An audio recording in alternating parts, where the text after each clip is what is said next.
မင်းကလေးတယောက်ကယထာဘောကနေတခြားသူတွေရဲ့တွန်းထုတ်ခြင်းကိုခံလိုက်ရတယ်။ကလေးမလေးတယောက်ကိုကဲဖို့အတွက်သူကအနစ်နာခံပြီးအပြင်ကိုရောက်သွားတာပေါ့။ငါတော့ဘေဘီတို့ဆစ်ရှော့ထားတဲ့အချိန်မှာပဲရုတ်တရက်လီကားဘက်ကနေအမျိုးသားတယောက်ရဲ့အတန်ထွက်လာတယ်။ထူးဆန်းတာကအနာကဇွန်ဘီတွေအကုန်လုံးကအဲ့ဒီအမျိုးသားခေါ်ရင်းနောက်ကိုပါသွားကြတာပဲ။အဲ့ဒီလူကတာမန်လူတော့မဟုတ်ဘူး။မက်ဆီထမိတ်အတွင်းမှာတင်ဟိုဘက်ဒီဘက်ကူးပြောင်းသွားနိုင်တယ်။ဇွန်ဘီတို့အလွယ်တကူရှင်းပြလိုက်နိုင်တယ်။သူကမင်းကလေးစီလမ်းလျှောက်လာပြီးလက်ကမ်းပေးတော့မင်းကလေးကလည်းကျေးဇူးတင်စကားတွေတွေ့ပြောပြီးသူ့လက်ကိုကိုင်လိုက်တာပေါ့။ဒါပေမဲ့သူ့မျက်နှာကိုတွေ့ချကြည့်လိုက်မိတဲ့အချိန်မှာတော့မင်းကလေးမှာတွေးပြတ်မတက်လန့်သွားတော့တာပဲ။ဘာလို့လဲဆိုတော့သူကယ်လိုက်တဲ့လူကလေဇွန်ဘီတယောက်ဖြစ်နေလို့လေ။မင်းကလေးလည်းကြောက်လက်နဲ့သူဆောင်ထားသမျှအဆောင်လက်ဖွဲ့တွေအကုန်ထုတ်ပြပြီးကာကွယ်ဖို့ကြိုးစားပေမဲ့အဲ့ဒီဇွန်ဘီကတော့ဘာမှမဖြစ်တဲ့အပြင်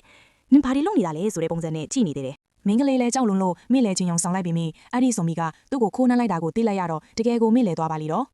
တတိယလာတော့သူကစိမ့်တက်နေတဲ့အခန်းတစ်ခုထဲမှာရောက်နေတာအပြင်ထွက်ဖို့ကြိုးစားရင်အောက်ထပ်ကိုဆင်းသွားတော့အဲ့ဒီဇွန်ဘီရဲ့မိသားစုဝင်တွေထမင်းစားနေတာကိုတွေ့လိုက်ရတယ်သူတို့ကမင်းကလေးကိုမြင်ချင်းပဲသူ့စီကိုတန်းမရှောင်လာကြတာမင်းကလေးမှာတော့ငါ့ကိုစားတော့မှာပဲဆိုပြီးမျက်စိမိထားလိုက်ပြီးထင်ထားသလိုဖြစ်မလာခဲ့ဘူးသူတို့ကသူ့ကိုဆလုံးမုံကားတုံကြွေးကြတာပါဇွန်ဘီအမေကြီးကလည်းမင်းကလေးကလိမ့်မာစားနေတာကိုမြင်တော့သဘောတည်ကြနေတာပေါ့ဒါပေမဲ့ဇွန်ဘီရဲ့ဖေကြီးကအမဲသားတုံကန်ပေးလိုက်တဲ့အချိန်မှာတော့မင်းကလေးကငါ့ကိုဝအောင်ကြွေးပြီးမှစားတော့မလားမသိဘူးဆိုပြီးကြောက်ပြီးဘိုက်မစားဘူးလို့ညှိဟိုက်မိတယ်အဲ့ဒါကိုဇွန်ဘီအမေကြီးကသူ့ယောက်ျားကမင်းကလေးကို၆လန့်လိုက်တယ်ထင်ပြီးဇွန်ဘီအဖေကြီးကိုဆွဲလာရန်လာနေခိုးထုတ်သွားပါလိရော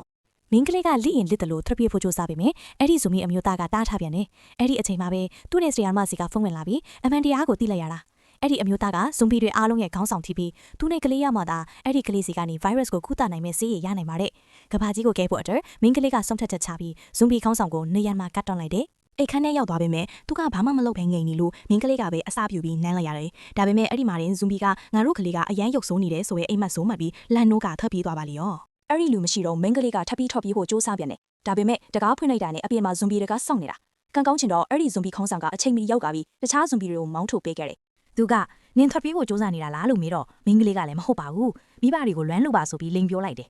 အဲ့ဒီမှာဇွန်ဘီခေါင်းဆောင်ကသူ့မိဘတွေစီလိုက်ပို့ပေးမယ်ဆိုလို့မင်းကလေးမှအရန်ဝါလာသွားရတာပေါ့အင်ကိုရောက်တဲ့အခါမှာတော့မိဘတွေမိအောင်ဇွန်ဘီကိုမိခက်တီလိန်ပေးထားရတည်မိဘတွေကတော့လူသားတစ်ယောက်ပဲထင်နေကြတာဒါပေမဲ့မင်းကလေးရဲ့အဖေကဇွန်ဘီခေါင်းဆောင်နဲ့လက်ဆွဲနှုတ်ဆက်လိုက်တဲ့အချိန်မှာတော့ထူးဆန်းနေတာတခုကိုသတိထားမိသွားတယ်အဲ့ဒါကတော့ဒီလူပြိုချောလေးရဲ့ကိုအပူချိန်ကရေခဲတုံးလူအေးဆက်နေတာပဲဖြစ်ပါတော့တယ်နောက်ထပ်ဇလန်ကောင်းတွေကြည့်ရှုဖို့ like and subscribe လေးတွေလုပ်ဖို့မမေ့ကြနဲ့အောင်နော် comment မှာလည်းဘလို့အကြောင်းအရာလေးတွေကြည့်ချင်လဲရေးသွားပေးကြပါအောင်မျိုးတို့